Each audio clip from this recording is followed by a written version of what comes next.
Now, many people believe that young children are immune and resilient to trauma, or that they can grow out of their behavior problems.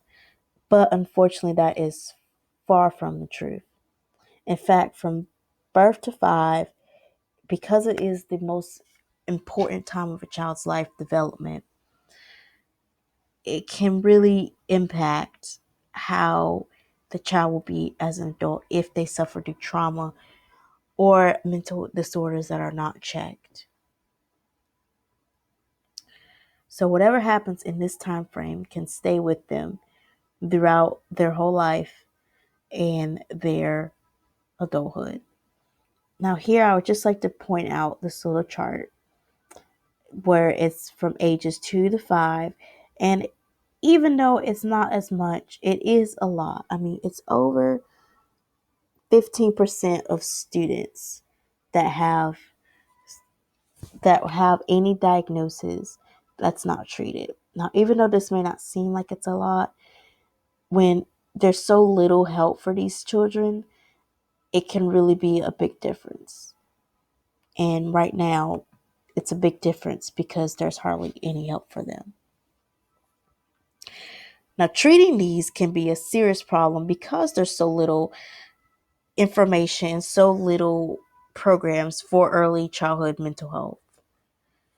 And because of that, it's really hard for parents and even teachers to get help for students this age because of this disparity that children this age don't remember anything, or that they don't go through any type of psychological problems.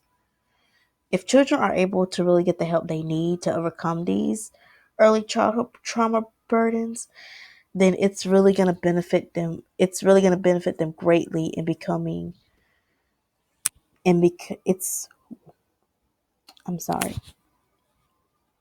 If children are able to get help, then it's really going to benefit them in the long run because they're really going to become well-adjusted adults.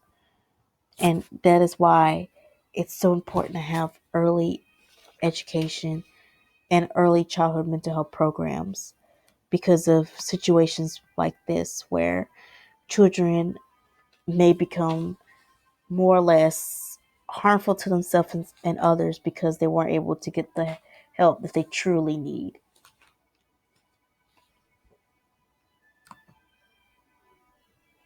So I'm reviewing the data that I came across.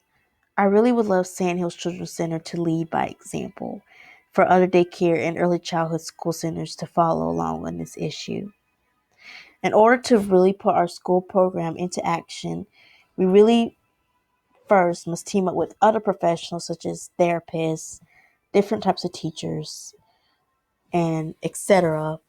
to just really initiate an individualized education program, or IEP for short. That way our students can be helped as effectively as they can with what is going on with them personally. And so that way we can provide the best method for them developmentally, academically, and social emotionally. So my proposal for the 2020-2021 school year, which would like to be done during our initiative program school year, is first we want to develop and coordinate services that focus on the relationships of students, their parents, their extended family members, teachers, and mental health professionals. Because whether we want to believe it or not, these people impact a child greatly during these 5 years of life. And we need to come together to kind of get a basic ground on what can be best suited for a child.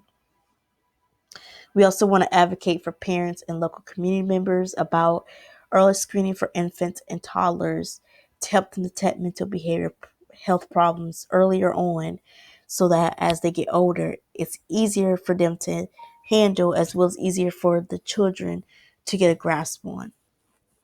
We also want to provide better coordinated resources and invest in more mental health services for our younger children and just our parents, so that way they can be able to know where to reach out to in order to get more treatment options for themselves that maybe our school will not be able to do further on.